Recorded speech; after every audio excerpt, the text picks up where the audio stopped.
Can you hear me? Is that a bit better? Okay. First of all, I would like to apologize for the technical problems. It's not their fault, it's my fault. I had a mistake or a problem with one of the ports here. So the idea that I have for today, for this speech, is for you to leave the session with a greater understanding, learning of how to think badly about applications. That's what I want. I have some tests prepared. I brought them with me to prolong or to extend Black Friday a little bit, making the most or exploiting faults in commercial websites. And I've brought an extra computer with me to make sure we can do that. So let's hope we can have a look. So if we don't have, for example, if they don't have our size, it says our size isn't available, to insist and ask for our size anyway, and then they're the ones that'll have to find it. And to show the fact that their application could be improved. So we're going to talk about motivation. If we can get the cable I need, because I think it's actually very interesting for you to see that. Let's hope the organizers can bring me the cable I need. But the motivation then we are talking about here is all about these everyday subjects. In a conference where Steve Jobs presented one of his products, people got VIP entries, VIP entries for free, and this was because the application didn't behave correctly or appropriately. And a Virtumart extension for Joomla. This is an example in which they managed to get super user rights through execution of a variable which was not validated. Here, this is one of my favorites. Alex Holding managed to avoid the payment of the ISC2. How many of us here have the certificate? A few? It's torture every time month of January comes round, and you have to say, oh, this year, how much is it going to be? It's madness, $120 or however much. So in this case, ISC2, which is what's requested by the CISSP, there was an error, and before the payment period, you got validation, and you managed to get in without having to pay, which is great for us. I've got more examples here. Somebody in Illinois who had their application for online shopping. Somebody replaced the price with a 0.1, and so they paid 1 cent for all kinds of products. These things happen. Here we have another of my favorites. It's a bug in Bugzilla.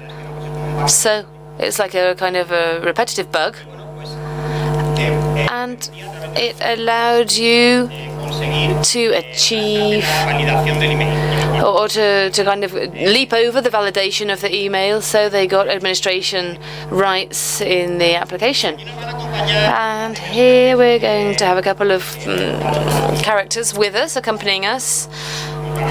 We are going to be accompanied by a couple of people in this presentation. One of them is called Paul on the left.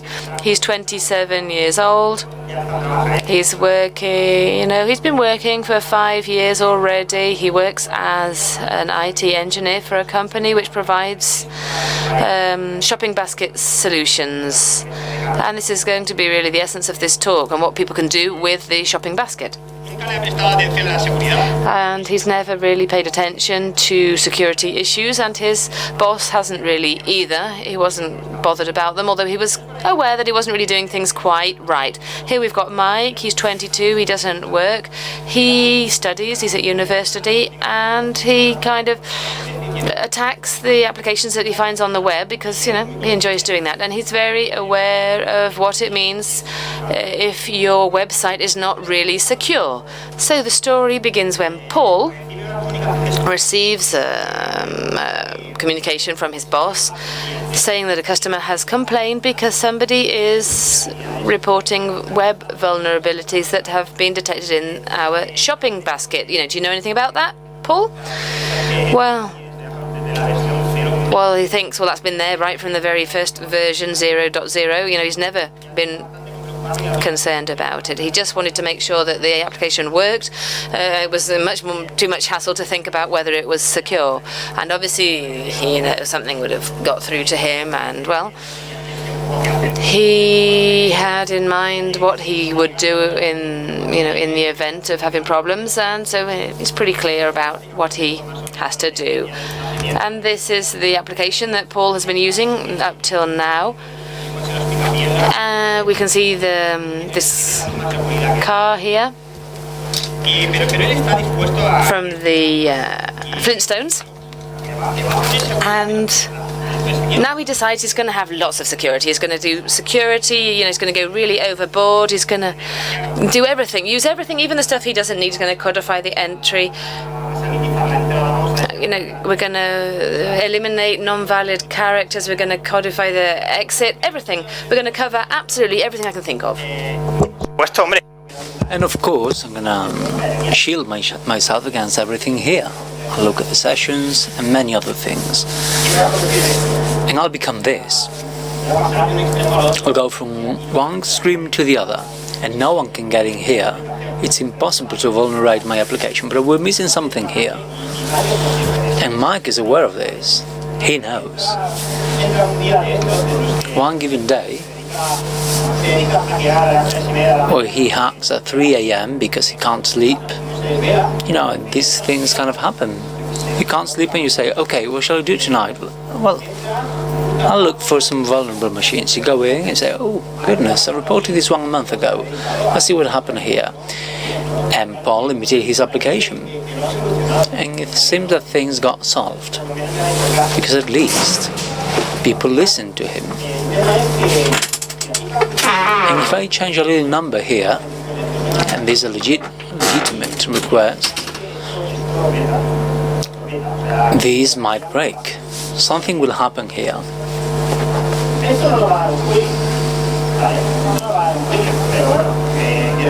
This will not render a puini, but you know, you deserve some credit when you get there and say, well, I found a vulnerability after everything that you've done. Security-wise, you're doing good, the sessions are not bad, but here, I just got something through. Do all the shelters, but after you shelter it, I'll fill your shelter with water. We have a B-side that is usually not explored, which is knowing how the application is supporting the business processes and going against this. Going against the status machines that are underlying. And these are the business logic attacks. And this is how Mike somehow managed to own the Pulse application. So what are we looking for? In this room,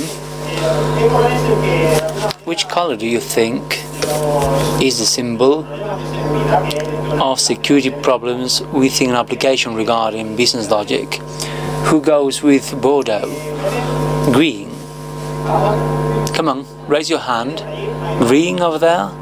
Over here? Green? Yes? It's green actually. The application shouldn't have this function, but it is doing it. It is there. And we're going to avail of it for our own profit. So the business logic needs to be tested. And we're going to see a tool that will allow us to prove this. And we're going to look at a systematic methodology that allows us to test this. My intention with this speech, or this presentation, is to do it half theoretical and half practical. So that right here you can see how everything is done. But I don't think I'll have the time to do everything. Even though I'll try to explain how everything works, and to also explain real cases I've found that worked really well. So what is an abuse case? Yes, okay. Let's see whether we are lacking can look at practical aspects. So regarding the usage cases, for those of us who finished our degrees, we've already seen this. We know how they work, and they are just lists of steps that we need to check to make sure that the application is functionally okay. And next, we're going to have a negative thought burden. We're going to have someone evil there, otherwise applications will go to production, and someone evil out there will try to look at the vulnerabilities. Not one, but 100,000 evil people. So we need to do this before the applications go into production. So the abuse case is just an equivalent to the usage case. It doesn't even have special symbols. It just adds a stakeholder to add that negative thought. There are no symbols or a specific methodology that are introduced this way. Is there anyone here from the testing world? Not from pen testing, but from testing. So this is basically a transcription of what should happen within a cloud model with a waterfall development regarding tests to the business logic. We need to look for the key requirements. We need to use the usage cases available to design the abuse cases whenever they exist. If they don't exist, they can be created from scratch. We can do the workflows, we can look at how the application operates, we assess the critical data, and we test here, because if this happens, there might be a mess in the company. So we need to detect, to get a deep understanding of the application. To do this, we need to detect implementation weaknesses, and finally we need to put them into practice. All of this renders a ladder taking us to a bad. So let's look at a Pulse application. I'm going to stop here, change the PC here, and change it at the end and check if everything works. So the application is ABAY version 001. This is from a vulnerable website application. I haven't really touched anything, and it will be useful to assess this type of failures that might not be included within the application's development as such, because it's designed as some sort of CTF where you get different challenges, and this one wasn't there. But I installed it and I discovered that it wasn't working well in this regard. So as you may see here, the application has basically a set of items. It is a shopping basket application or shopping cart application with certain items with a price, and you keep adding them up.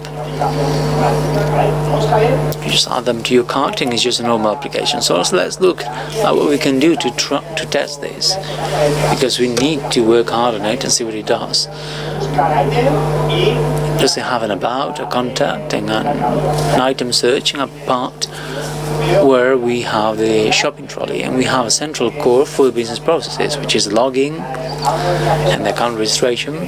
You access the section, you select an item, you can increase or decrease the number of items, you can add them to the cart, you can increase or decrease the number of items, and then you can update the cart of the basket. So it's just a normal application flow. And within this flow, we have several critical points where there may be an increase of privileges, and points with content access where the price is altered, and this is a key parameter. Well, for all these points, with Mike's thinking, well, I want to break this. Could I have access to private sections? Maybe some of them are published, but I cannot see them. What happens if I add a negative number or a wrong type in the section selector? What happens if I fill in the section selector with a number of more than 100,000 digits? Could I modify the price of items? Could I modify the number of items without altering the total price? I need to add a negative number of items. Would it be possible to request non-existent items? Will all items be published? Could I request a non-public one? Which will be the maximum number of items to request? Could I fill the cart and I still pay for it? Could I change the price during the update? What happens if I do an update on an item that is not in my cart? This is something you can think about in just 2 minutes. If you get there and see the application and say, okay, how can I break it? But you need to have a mindset set on breaking things. Could I include a negative number of items for an update? And this is equivalent to that abuse case. It's an abuse case designed for this, to break that update for that number of items. We would select 3 items, we would add them to the cart, we would update the number of items. And in this flow, there is someone who is a security tester, who includes this negative thinking, and includes a negative number of items there. How is this done? Because if it's limited by the interface, how do we do it? By having interception proxies, such as Barsuite or Zap. So let's see whether we manage to show how all this works. The objective is to get a better trust level in the treatment of the items on the server side. We have certain preconditions, things need to be in their own place, and the categories need to have the items we need to execute this case. We have stakeholders such as the user and the tester, and a description. That is, it's a step-by-step we need to follow. In practical terms, we can think of this any way we want. There's an Excel with this, and you should assess the abuse cases that should be available right after the requirements stage. Because the development department needs to be aware, but they don't have time in development, but they need to be aware of the most critical points of the application. If I tell development, well, these are your critical points, development will take into account and in mind all of this. Just like if they give them a set of security requirements, they can say, okay, validate all the data inputs we have on the server and the sources versus special characters, and reject the request. You can have that, and they will take that into account from the beginning. Otherwise, they might not know about it, because in development they're not specialists on security. Even I don't know how to program this kind of application. And here we have the first hack. Maybe we can try to put the cable. Meanwhile, I'll sum up the 3 demos. We'll do a first demo with an application that I've got here in a Tomcat. This is the application done supposedly by Paul.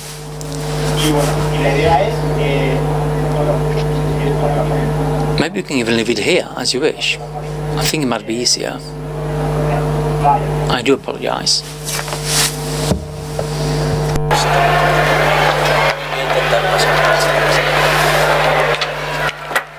¿Esto va por USB también? This goes through USB too. No, pero si este va por VGA aquí directamente, ¿no? We connect this through VGA.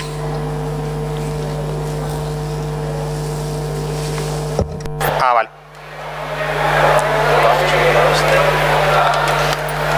Este es tu VGA.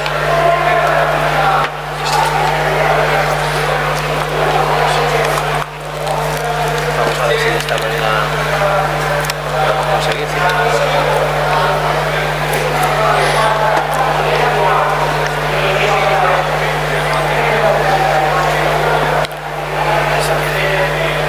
Hay que conectar algo más. O no, a ver, un momento.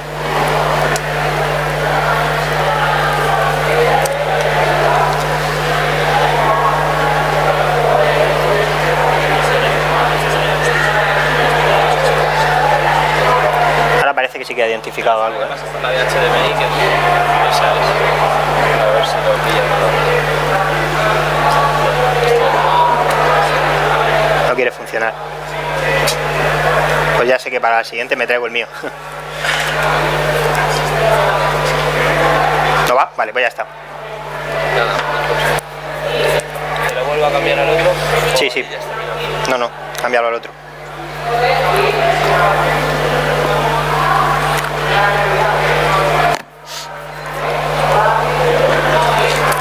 Sí.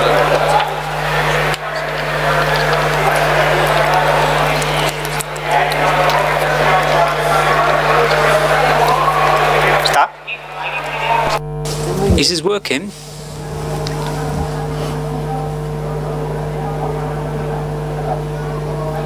Okay. You might not be able to see it at the end, but we're going to show you a video that I recorded. And when we have something we like, and in the backfire they did all this, we could ask for our size, even if it's not there, because if I want it, I want it. And on this hack, we have exactly the same thing we've seen in the abuse case. We don't have it here on a video, we have it locally, and we assumed it was enough of a guarantee. Lo que hacemos es capturamos la petición cuando vamos a hacer una. Here we capture the request when we do an update, and we change the number of items to a negative number. So what happens here? The application gives you money back, because it calculates, it does a calculation with that number you send her, and it gives you money back. And this seems funny, but you may see my hours presentation, which is online, and you can see where I bought things at zero cost. And this is quite funny because I bought at zero cost there, and until recently I could still do it. And I was bringing my demo to keep buying at zero cost until yesterday. Yesterday I did the last test, and I saw that they had changed everything. It's wonderful. And I said, okay, so what now? And I was there until 5 AM and managed to restructure the presentation and check that there were failures in the business logic in other places that were quite important. Well, this does happen, and how? I notified this, and it was a bit commercial, but how did this happen? Well, this happens because, very similarly, you got there with your shopping trolley to the latest step. To the step before the payment.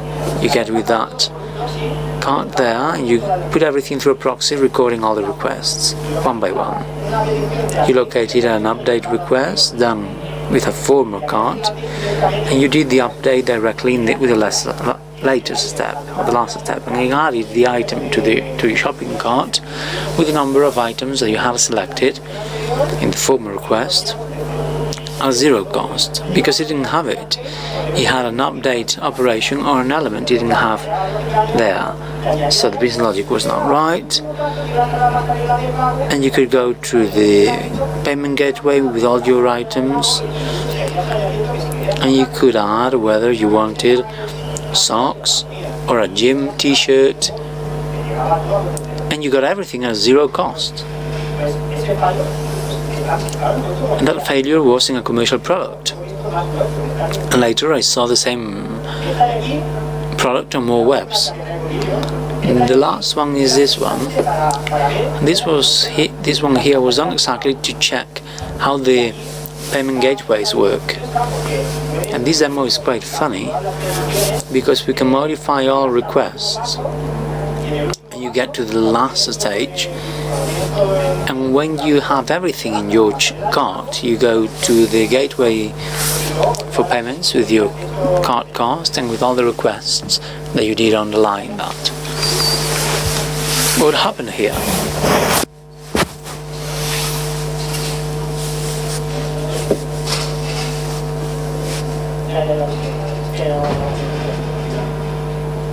Oh, it seems it's not working eventually, but, well, let's continue.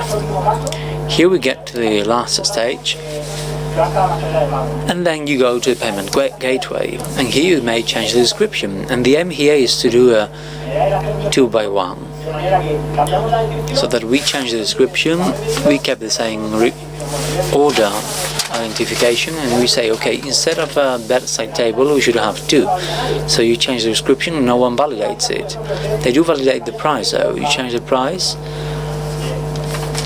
and they validate it. But if you change the description, they don't validate it. And while you are at the payment gateway, the RES service that is saving the cart, which is like an old Spanish song, where's my cart? Well, the cart is there, the shopping basket is there, but you do a Ctrl R in Barsuit, to repeat the request and you get another code. And what may happen here? Two things. First, that the request does a callback, and when they come back they validate whether you did any of these dirty little things. Otherwise you're there with your 2 items, but you only paid for 1, so you get 2 for 1, 2 for the price of 1. And this was the example that I might not be able to show you, but I do have this one. And I was like, oh, this is so bad, I can't believe everything is failing. Well, nearly.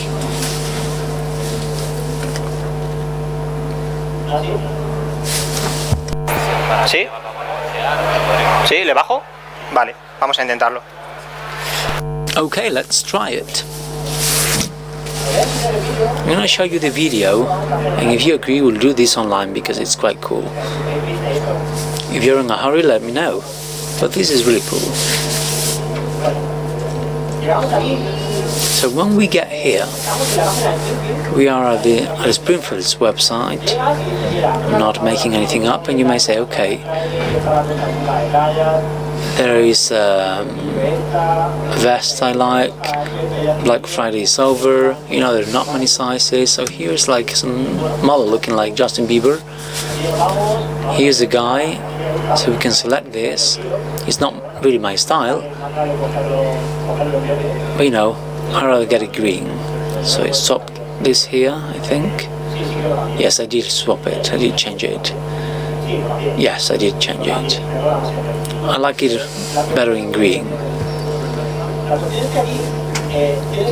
So here you have lots of sizes that you can't get. Why can I not get these sizes? Why not? Who tells me which size I should get? So you get here and you select an XS size, you add it to the cart, and up there we see an item. And why do we do this? Because we have the bar suite behind. We have a proxy recording all the requests. And it's really doing a man in the middle operation to see everything. So this is the bar suite and we got 2 requests. We look at them and these are the 2 different sizes we added to the cart, because I want to know how to add things on the one hand, and I want to know what is underlying, how this application logic works. So I want to know what is the difference of having one item or a different one. So if I can add an item that is limited by interface, I'll add it. And here we have a number which is 05.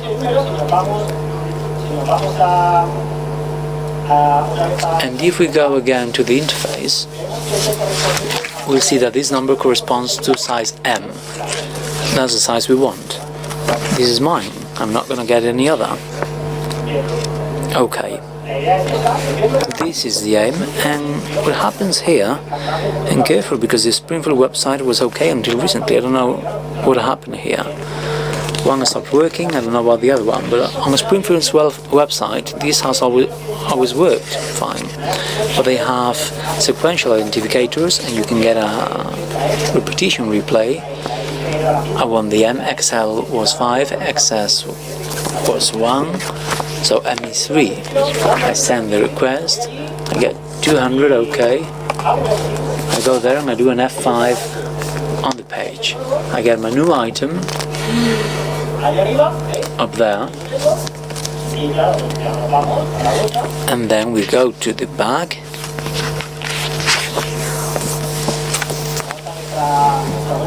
We go to our shopping cart and it says, well, are you trolling me? How come you give me these requests? I don't have the stock. Well, you don't have a stock? Tell me. This was what would you say earlier? And I said, well, this is really good. This is really good. But I don't know what happened here.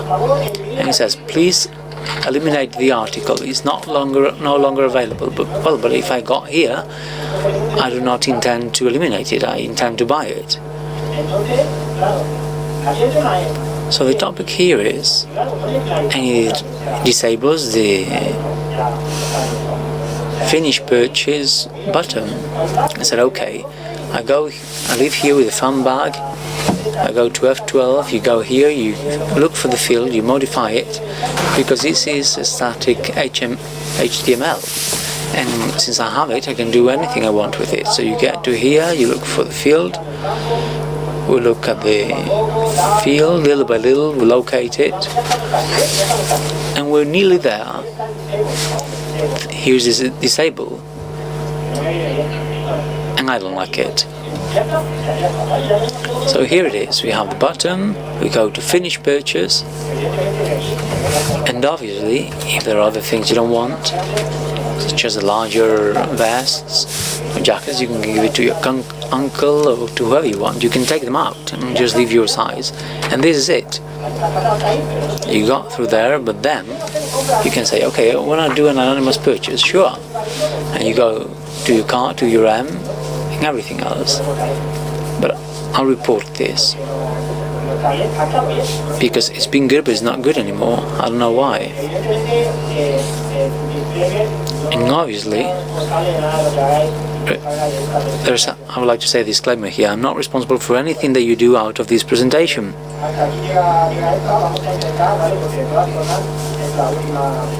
This is the last demo. Let's see whether we can do another one online, because it's a lot more visual, so you can see how everything is done gradually. Let's just try it and see whether we manage it. Shall we try it once more? Can we change it here?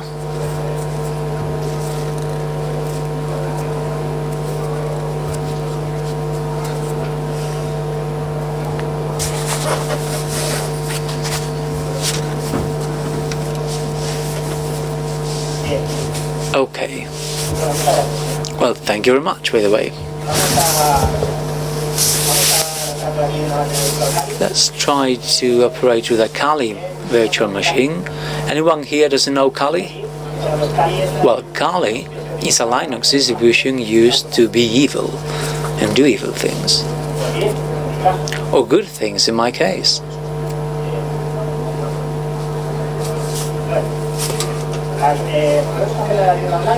We can do it for the online shop, for means of payment. Let's do one of them. Since on the video you saw the jacket, let's try to replicate it very quickly. I'll just take a little seat here. I think I'll be more comfortable and make less errors. So here's our jacket.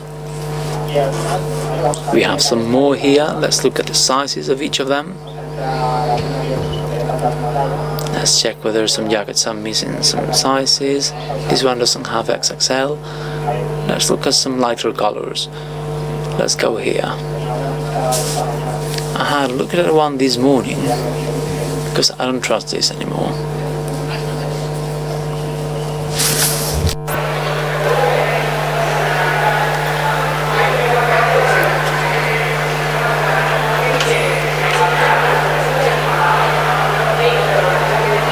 Esto es Bar Suite, ¿vale?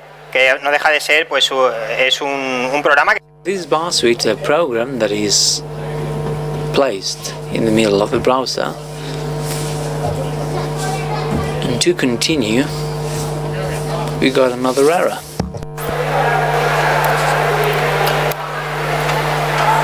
A ver, vamos a intentar cerrar el proxy y volverlo a abrir.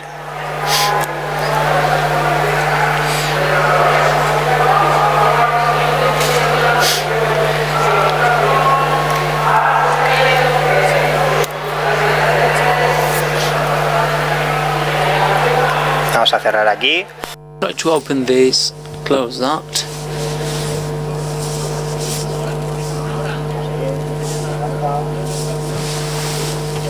And let's see if this works.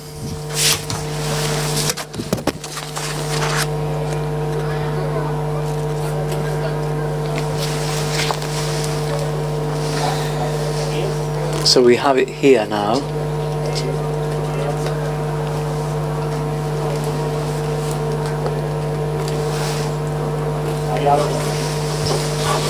It just got a light against me. So So let's look at this here and look at whether there is any problem regarding the cookies.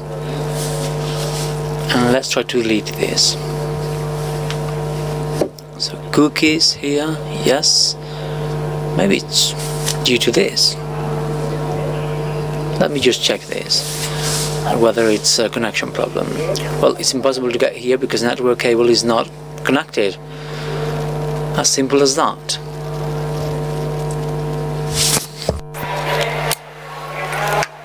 Falla la lógica de negocio. A failure in your business logic. If you don't connect the network cable, you cannot do the demo. Vamos a ver si llegamos.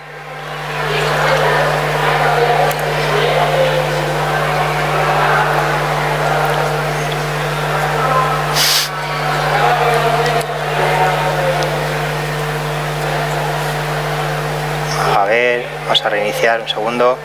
Disculpad.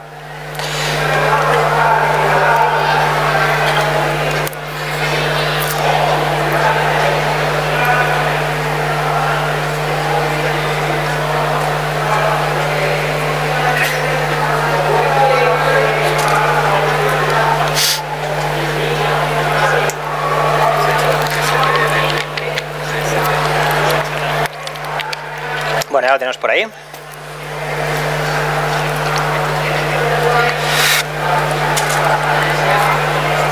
Vamos a ver si esto está funcionando. So we're going to see if this is working.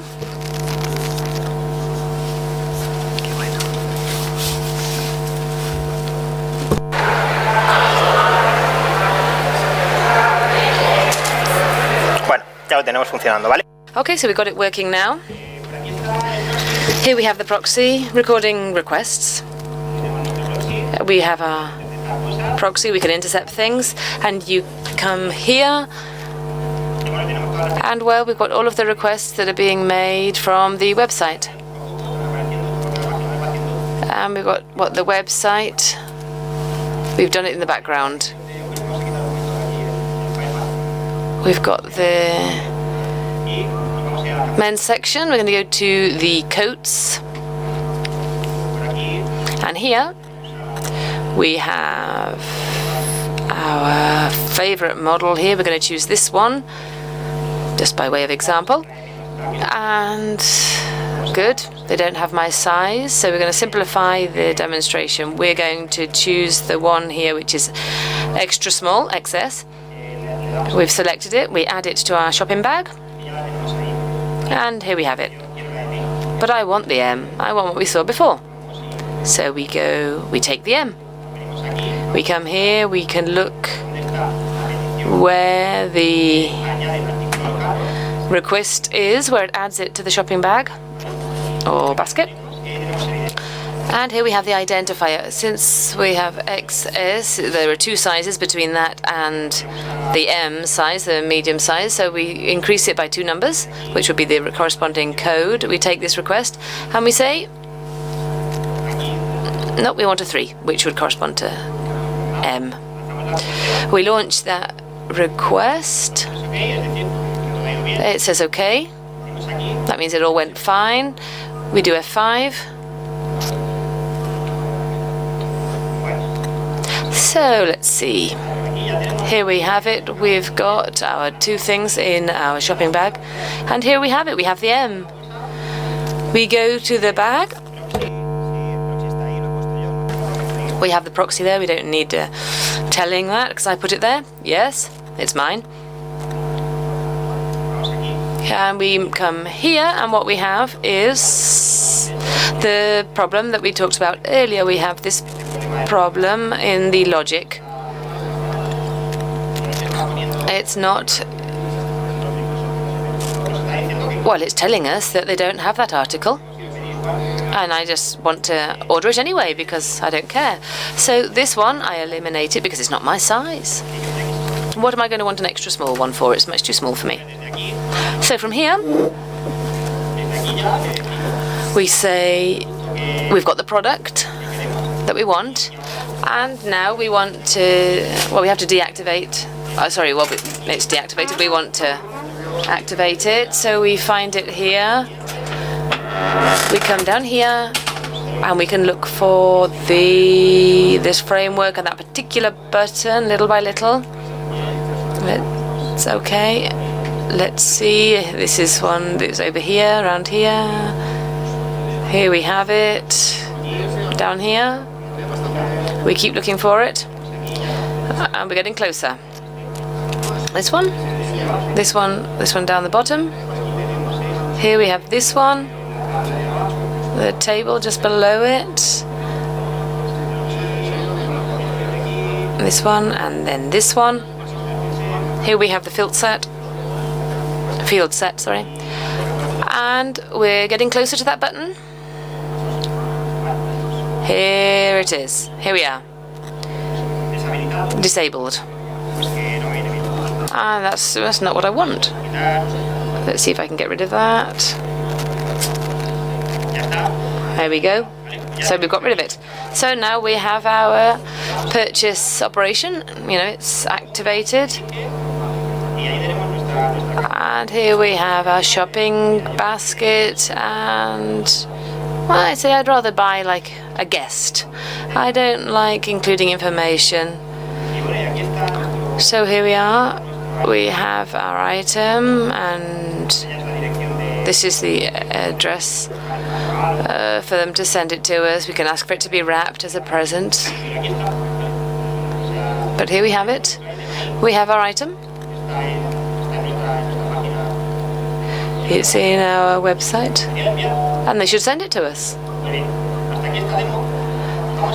So with this demo, we've got this far, and now we're going to do the demo for the means of payment, because we're going to do it quickly because I've registered with my own information yesterday. I did that in advance. And here what we have is a bizarre website. I like tea sets. I like them. I like tea houses and everything related to that, and I want to have one of these tables that they have.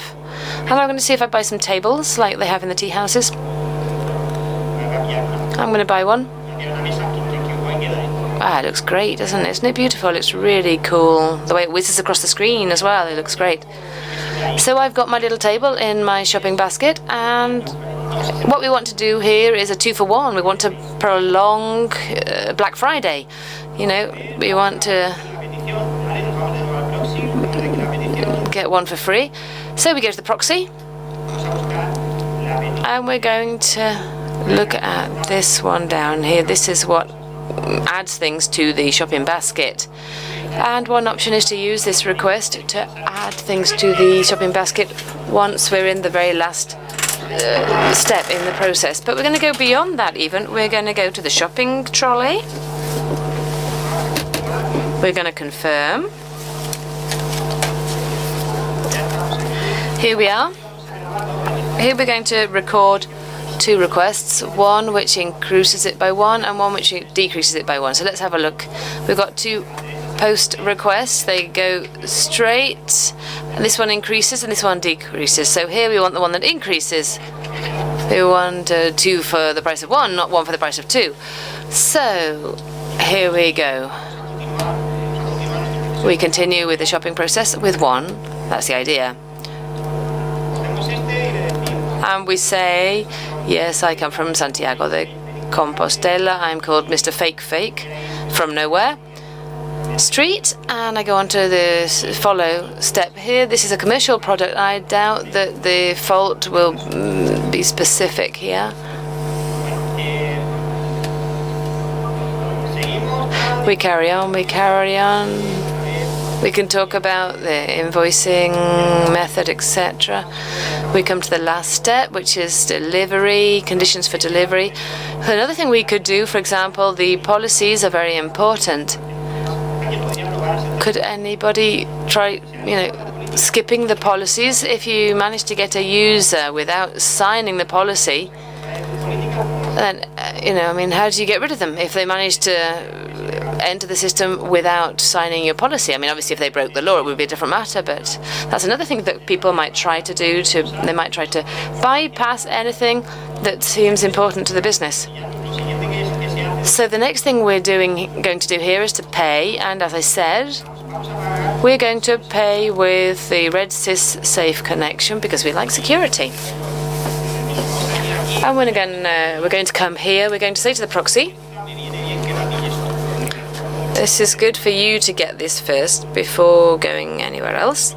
So we say this to the proxy, okay, I know, yes, I know, I've done this, this is mine, it's mine, this proxy. So we confirm the exception and we send it.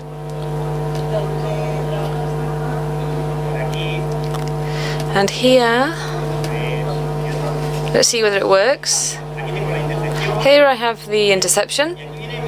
Okay, and here the description. The description where it says one table? No, I want two tables. Two tables. Okay. So we click on forward.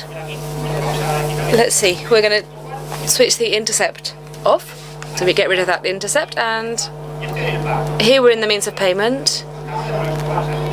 And then we need to know where my basket is. You know, it's got to be somewhere. I've got to associate it with my payment identification. I've got to associate it with my order. What we're going to do is take our request that we recorded earlier.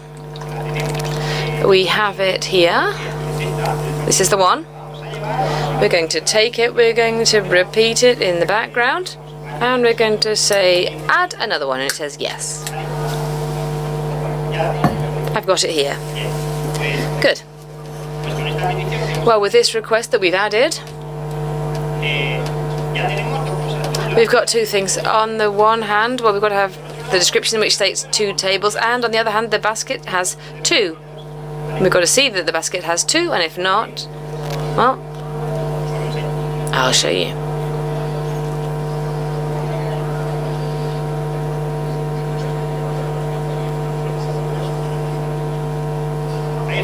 There they are.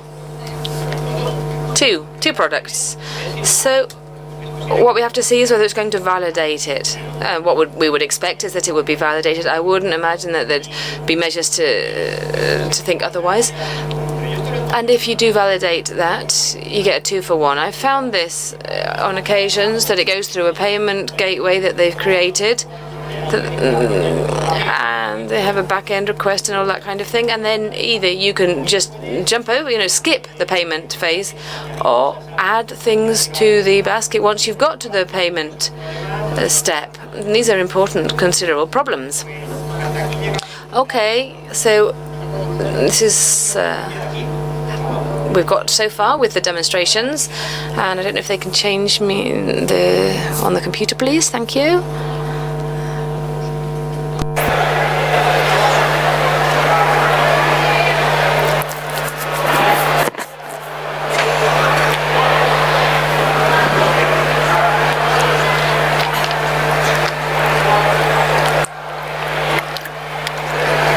Bueno, cualquier cosa que sea ir más allá de lo que he hecho yo aquí es delito. Anything that goes beyond what I've done here is a crime, so be careful with that. So let's move on to the conclusions. What's going on with all of this? Does anybody test this in the applications they develop? Do you test this business logic? Over there, one person. We'll have a coffee later. I'll pay for it. I'll invite you to a coffee. Nobody else? Well, that's one person. So hardly any tests are done with this. These are really important faults, So the conclusion is that these light up a dark area in security, which is a source of bugs. It reinforces the application security, increases the trust of customers in the application security, and it's included in negative thinking in the testing process. So as we add functions, we can include more cases, and it will have a largely reusable repository in the case of the abuse. No security or perimeter security device will protect you against this kind of attacks. You can prevent a lot of things, but not this. So you have to test this and guarantee that your business logic is really well designed. And here we've got some references. And any questions? Now is the moment. This is the good, this is the moment, now or never. Any questions?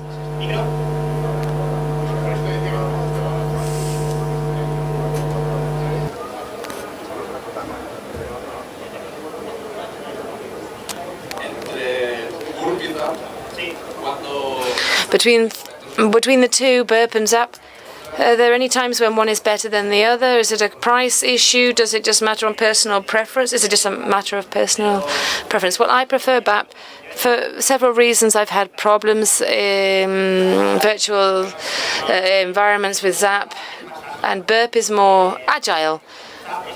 Zap is a bit heavier. With the scan, the Burp Suite scan, I have better results in general. And it's a payment application, but it's very cheap. I mean, this version is the free version that we've seen, and it's good for many things. You can do many things with it. The paying version, I think it's $240, and you get your money back the very next day. It's really good. It works really well. The functionality is very similar between the two, but there are things that are better in Zap. For example, the interception of response requests, which can be more selective. So there are things that I like better. But in general, it works really well. The functionality is very good. I prefer burp almost 100% of the time. Preguntadme lo que queráis, no tengáis problemas. Si no sé, os lo digo, y si no, también. Buenas. I have two questions. First of all, the version of PrestaShop that the page used. All of them. No. Well, this is very recent. This is just from last week, so I can imagine that the version would have been the latest version. I've not investigated. I've not done grabbing to see what there is there. And the second question is, when it comes to when you find a vulnerability in business logic, how do you react when it comes to informing the company? What procedure do you follow? Normally, we look for a contact address for that person, and we had the payment solution with Shana, which, well, I don't know if some of you may have got the response, but I haven't received a response. But they end up solving it. They know that it's there, and sometimes they might answer, sometimes they might not. And in this case, you look for a contact in the company, and you can look for that through the domain, through the administration. Normally there's an associated email, or you can open up an incident, and in that way the support services should give you support. Well, they should. They may not always do that, but they should. Anything else? Anybody else? No? Well, thank you very much. My apologies to the organization. It was my fault, the problems that we had, and I'm really grateful that they've managed to give me the means to show you this and do my presentation in the end. And again, thank you to the organizers for inviting me here. I hope to come back next year. It's really cool. Thanks.